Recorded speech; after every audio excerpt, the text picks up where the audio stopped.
Not yet. What does it say? There you go. Hi everybody, so Chuck here. We're here at Growth Academy.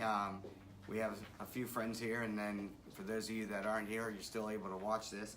My portion of this meeting today, the seminar today, is going to talk about more of the mental and well-being of yourself and stuff. So we're going to focus on sleep, okay? And we're going to focus on two different areas of sleep, or what affects sleep. Like, we're going to talk about the mind as well as the immune system. So, do you guys know what happens to your bodies when you don't get enough sleep? I mean, different things obviously happen. Some of the things that can happen are you forget things that you actually know. So, for instance, in our case, sometimes forms. We do forms all the time, and something every day, if I'm not getting enough sleep, I might be here and I'm like, can't even remember a low block, just because I haven't had enough sleep and my mind's like confused and everything. Memory, obviously, as well as like your insight and everything on different things and stuff. So it really, really affects the mind. A lot of people think of sleeping as a luxury. They don't think of it as being a benefit towards their health. They just think, oh, I can sleep. Ooh, I slept 4 hours today. I feel great. Where in actuality, you need the good 6 to 8 hours of sleep to really get your body to do the right things that it needs to do health-wise. A lot of things that impact us when we don't get enough sleep is, like I said, sleepiness slows down our thought process. We don't really think about it, but it's almost as if drinking alcohol. They even consider lack of sleep. You can be driving, and if you don't have enough sleep, it's almost equivalent to having a .08 alcohol level. And you can get pulled over, and you might not have had anything to drink at all, but they'll still fine you and give you a ticket for not having enough sleep or impaired vision and stuff like that. So you got to really, really, really focus on ways to, find time to get enough rest. Excessive sleeplessness impairs your memory. Say, for instance, I have a lot of anxiety, and I don't sleep, insomnia and stuff like that. So again, it could be something as simple as, okay, your wife gives you a grocery list and it's got 3 or 4 things on it. You get to the grocery store, you forget it. You're blaming it on age, whatever. It could actually be because of lack of sleep that affects your memory, short-term memory and stuff. Long-term memory, that's just general. But with your short-term memory, lack of sleep can affect that as well. Another thing, poor sleep makes learning difficult. So, like, for instance, if you only got 2 hours of sleep last night and you come to this seminar, you may not retain all but one thing maybe. It's harder to learn when you don't sleep. So the biggest thing is, obviously finding time to sleep and making adjustments in your sleep schedule and stuff. And we'll go over different ways to help improve that here in a little bit. Another biggest danger of sleeplessness is your slowed reaction time. This again goes with, in a sense, like driving and stuff like this. If you don't have very much sleep and you're on your way to work and you have an hour travel to work and stuff, it could be very bad, like in traffic situations and stuff. Your reaction time is going to be a lot slower than if you're refreshed, normal, Excuse me. I'm not talking about like a 5-hour energy drink boost or coffee boost, but having good sense of sleep gives you a better reaction time and better quality of time. So, how does this affect our mood as well as our mental health? Well, a lot of times when we don't have a lot of sleep, we're very irritable. We're quick to snap. We can't rationalize things as well as we can on a good night's sleep. So, a lot of times what happens is, eating properly as well goes with this. So when we don't sleep well, we're not as hungry. we get irritable, we snap, and we have judgment. So again, proper sleep is a very good health benefit, as well as weight loss, nutrition, and all that, to keeping ourselves more healthier.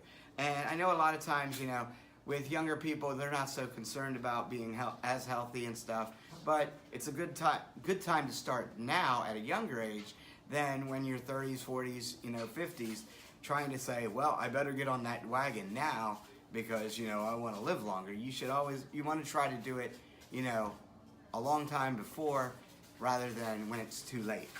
How do you know if sleepiness is a problem? Well, I mean, an easy way is when you wake up in the morning, do you feel sleepy? You know, a lot of times most people do have a little bit of sleepiness and stuff, but most people that get a good amount of sleep will wake up pretty quickly and pretty easily and stuff like that. You know, oh yeah, it's good, and be ready to go and start their day. When you're lacking sleep and stuff like that, and the night before you might get 8 hours of sleep, but then the night before that you only maybe get 2 hours of sleep.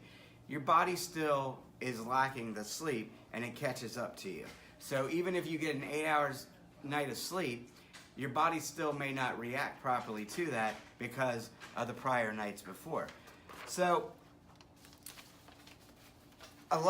getting good sleep can help your mental awareness very much so. And so you want to focus on that. Another area that sleep affects is your immune system.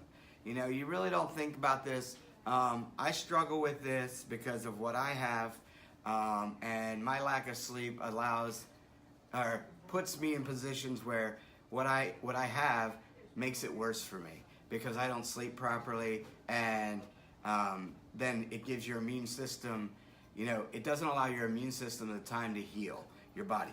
So lack of sleep can affect your immune system, like I'm saying, and it's easier for you to catch colds, you know, in the wintertime. A lot of times we think, oh, you know, I don't get sick very much. I don't, you know, but why is that? Why don't you get sick? Do you get good sleep? Do you eat healthy? Do you exercise and all that? So if you have those different things that are working for you, you know, you might not get sick a lot. But then there's those people, it's like, why do I always get sick? I got the flu shot. I got this shot. Why am I still getting sick? Maybe you're not getting the proper lack of sleep or proper amount of sleep. Maybe you're not getting the proper nutrition. Maybe you're not getting the proper exercise. So a lot of times you think, you know, I just don't get it. But what it comes down to is sleep. I mean, it's really mind-boggling how sleep can affect you this much. Have you ever noticed that at night is when the fevers spike? You know, a lot of times in children and stuff, your fevers spike at night because you're resting, and what happens is the fever's reaction is primed. So when you're sleeping at night, you know, it's kind of like your body is fighting that infection. So if your body's not resting enough, then it can't fight that, or it tries to fight it, but with the wrong cells and everything. So you want to really focus on sleep. Now, sleeping and vaccines, again, lack of sleep and vaccines, again, your body's immune system is down. So then the viruses and everything can still attack you. And that's why even with, you know, like I said, the flu shot, you can still get the flu if you're not taking care of your body properly. They say, how much sleep do you need? You know, every person's different. You know, some people, 6 hours is plenty. Somebody else, 10 hours is enough, or not even enough. But it's one of those things where, you know, it's hard to figure out. But once you figure it out, you know, then you have to be consistent with your sleep. Just like we need to be consistent with breakfast, lunch, and dinner, you actually need to be consistent with your sleeping patterns. Okay, so you go to bed at 10 o'clock at night, you get up at 6 every morning. That's 8 hours of sleep, you know? So your body is consistently getting that amount of sleep. Then on the weekends, you're like, I don't have to get up until, you know, well, why am I tired when I sleep 10 hours or 11 hours when I felt like I slept in? I should feel great. because your body is looking for that consistency. Because what happens in the end is, come Sunday night, it throws you off because of your lack of sleep. So basically what this is saying here, go to sleep at the same time every day and wake up at the same time every day. Make sure your bedroom is environment is well suited to sleep, and this means shutting off all TV and computer stuff, electronics and stuff before you go to bed. Studies show we need to stop looking at electronics up to about an hour before we go to bed. Looking at a lighted screen interrupts your circadian rhythm. Okay, I'm not good on what that, how to speak all that term, and somehow, I looked at different tips. These are 17 proven tips to help sleep better at night. Increase your bright light exposure during the day. A lot of times, people that work in offices, work in low light situations and stuff, well, that actually takes a toll and puts you, in kind of a sleep state of mind throughout your day. What you want to do is, even on lunch breaks or something, if you can get out and walk in the sun, it's that natural B vitamin that we get from the sun and everything. It affects your brain, body, and hormones, helping you stay awake and telling your body when it's time to sleep. So again, if you're in a low light situation at work, at your job, your body is confused on thinking it's still time to sleep. So you want to get as much sun as you can, within some limitations. You don't want to get sunburnt and all that kind of stuff. We already talked about this a little bit. Reduce your blue light exposure in the evening. So again, reducing, before an hour before you go to bed, cut off all electronics, because what happens is it makes you, it somehow makes you awake, and then you're laying there in bed and you're wide awake. So they say wear glasses that block blue light. I don't know. Some of the phones, I know the iPhones actually have a blue light thing. I mean, it'll take for night vision and stuff like that. Watching TV that has the night vision setting on it will help better that too. I'm not saying that's an excuse to watch TV until you're ready to go to sleep. I have a tendency to fall asleep to my TV. That's not great. I wake up in the middle of the night. Now, here's another one that's big with a lot of us. Don't consume caffeine late in the day. I know doing martial arts and stuff and working here and stuff, we're trying, we have a long day as it is, and then we need some more caffeine to get through and get by. Well, they're saying, try to cut your caffeine intake off at lunchtime. At lunchtime, be the last time you have caffeine, because caffeine can linger in your system for about 6 to 8 hours, surprisingly. And if you take a 5-hour energy or a cup of coffee or 2 cups of coffee at 4 and 5 o'clock just to get through the next 3 or 4 hours of your evening, you're still looking at a couple more hours in the night that that your body still has caffeine in it, and the caffeine intake. So watch your caffeine intake kind of after lunch. Try to limit your caffeine intake, and it could be the sodas, the coffees, the 5-hour energy drinks, the Monsters. Really, really watch that. Reduce irregular or long daytime naps. Who here doesn't like to take a nap? There's a book out called Peak Performance, and they suggest that we take a nap for a half an hour. And I used to take naps for 2 hours. In the day, I have a break. I'm going to take a nap for 2 hours. I feel horrible. But actually, I started taking these half an hour power naps, and I feel rejuvenated once I'm done. So it's not saying don't take a nap. It's just saying reduce your time that you take these naps. And you want to try to get it about the middle of the day. It says another study shows that while napping for 30 minutes or less can enhance daytime brain function, longer naps can negatively affect health and sleep quality. So if you take a nap, try it. Try to take only a half an hour nap and see how you feel. It may take a few times. It may not be the first that you're like, man, this wasn't a great nap. But your body will adjust. Just like your body will adjust to the consistency of the times that you sleep at night. It's another example is, I had to make myself do the cardio section of our black belt test. You know, so this is something that I'm going to have to do for myself. I'm going to have to make myself sleep from this hour to this hour and be done. That way I can get on a consistent schedule. Whereas just like the cardio, I got on a consistent schedule and it felt good. So it kind of needs to be the same thing. I'm not going to go over it again. Sleep and wake up at consistent times. A lot of times people have trouble falling asleep. I have trouble falling asleep sometimes. Then they recommend taking a melatonin supplement. It's not really going to do anything bad to your body, but it can help you fall asleep a lot easier than you just trying to count sheep or something. I take melatonin at night. Sometimes it works for me. It helps me fall asleep faster, but sometimes it still doesn't consistently help me sleep throughout the night. But again, like I said, don't take it when you're traveling or anything like that. You want to do it when you're somewhere that you know you're going to be able to fall asleep, because it does make you drowsy and it does help you sleep. But try melatonin if you have issues with sleeping and falling asleep.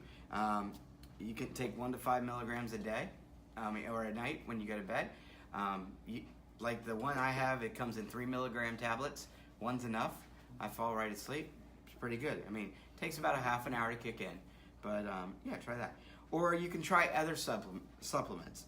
Ginkgo biloba, ginseng basically. Apparently ginseng is what has many benefits, not just for sleep, but for energy, natural stuff as well, for health benefits and stuff. Glycine improves the amino acid, or your amino acids, which can help your sleep. Valerian root. This root is backed by several studies that can help you fall asleep and improve sleep. Magnesium. I don't know. I know my parents take magnesium with one of their supplements. And then L-theanine. It's another amino acid that helps. And then I'm really big into oils, the essential oils and stuff. And lavender's another one of those spices, herbs that can actually help you sleep. I know it calms me down in stressful situations and stuff and relaxes the mind. So there's a couple different things. Now here's a big thing that might get some of you. Don't drink alcohol. Now, when I say that, that means I'm not saying don't drink alcohol ever. It's just if you're planning on going to bed, you know, drinking a couple drinks at night can negatively affect sleep and hormones. Alcohol is known to cause symptoms such as sleep apnea, snoring, and disrupted sleep patterns. So, you know, because alcohol is a depressant and it it helps you sleep, don't get me wrong, but you being in such that deep trance of sleep, it makes you, you know, sometimes it gets you so tired that and then the snoring actually interrupts your sleep, you know, surprisingly, or interrupts your partner's sleep, and they'll tell you. But yeah, it also alters your nighttime melatonin production, because our body produces its own melatonin, but sometimes, of course, we need the supplement to help. Avoid drinking alcohol before bed. It can reduce your nighttime production of sleep and disruptive sleep patterns. Optimize your bedroom environment, temperature, noise, the lighting. If you say if you have a schedule of 10 to 6, 10 or 11 to 7 sleep pattern, you know, obviously the sun's going to come up in the morning before you wake up. You know, have the curtains shut if you know, or that will affect that could affect your sleep because you'll get this bright light. Noise, you know, I'm one of those that sleep with the fan on constantly, and that humming noise, you know, even if it's dead of winter, I have my room still cool and that fan running, because it's that humming that just helps me, you know, helps you sleep. So find out what different bedroom, like what environment you sleep the best in, you know, because it may be different. Mr. Mike may not like to sleep with any noise, you know. Miss Michelle might have one of those sound makers that make waves and splashes and stuff. Everybody has their different methods of and their comforts of sleeping well. So figure out what's your best environment and again, keep it consistent. Another thing, don't eat late in the evening. You know, I know some of us struggle with that because we work late. So I'm guilty of going home after work, you know, getting home at 9 o'clock at night, and I'll be like, all right, dinner, you know, of course, then that affects, you know, your sleep pattern for the next umpteen hours. Late night eating may negatively impact both sleep quality and the natural release of growth hormones and melatonin.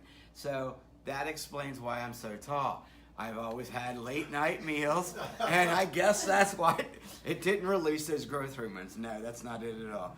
But being said, high carb meals contain a few hours eaten before bedtime can help you fall asleep faster and improve quality of sleep. So they're saying like eat at like 6 o'clock. You know, I know this is main prime time when a lot of you guys are here.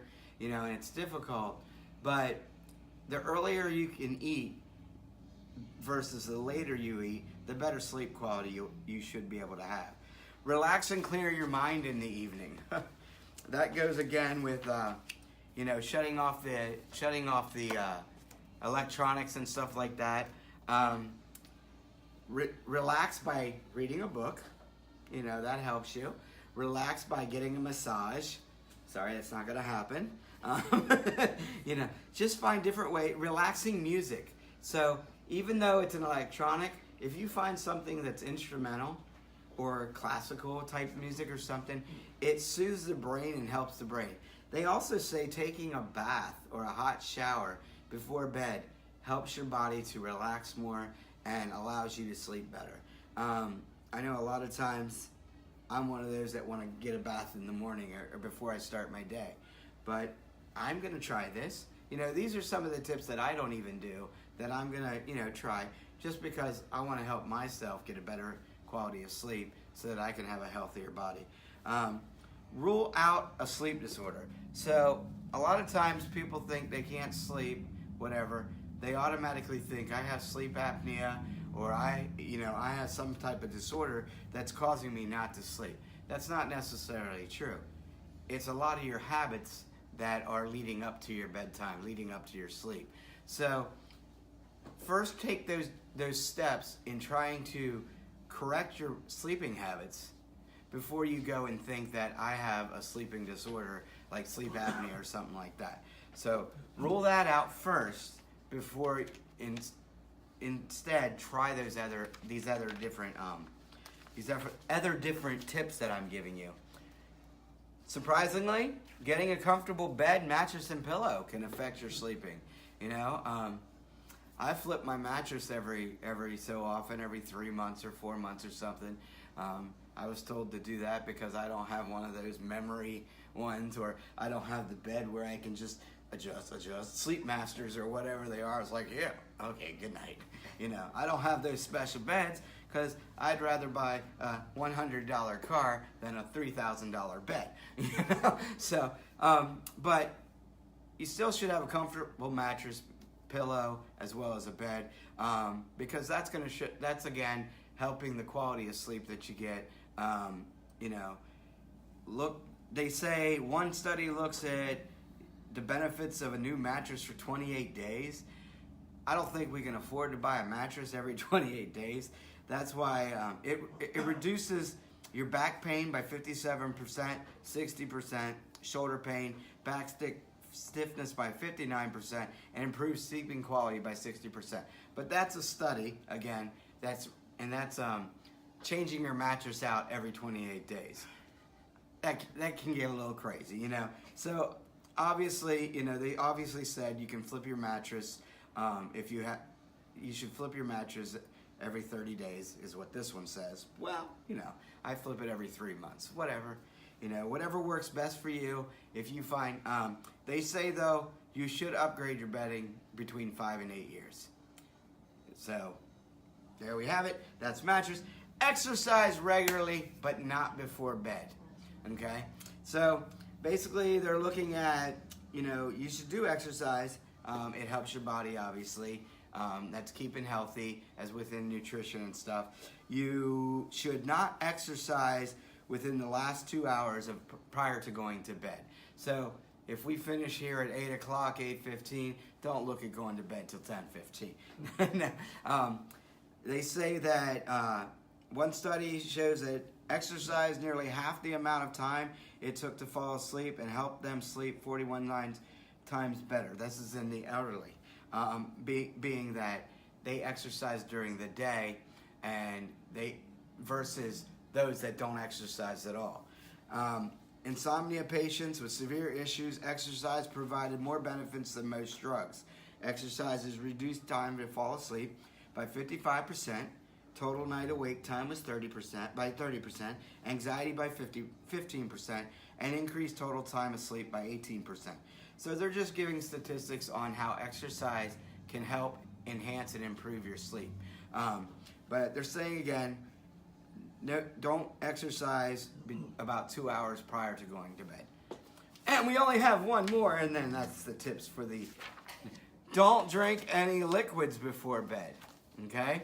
A lot of times you'll see the child, Mommy, I need a drink of water. You know, they say try not to drink fluids 1 to 2 hours before going to bed. Although hydration is really important, you know, it's wise to reduce your fluid intake that late in the evening. Because what it will do is your bladder doesn't care. It's going to wake you up in the middle of the night and say, I need to go to the bathroom, you know. So, that obviously will disturb your sleep. And then, of course, some people have trouble going back to sleep, while others, not at all. You should also make sure that you use the bathroom right before you go to bed, just for that reason again. Because bottom line is, if you drink before you go to bed, you're probably going to have to go to the bathroom, which will interrupt your sleep. So, take home message, sleep plays a key role in our health.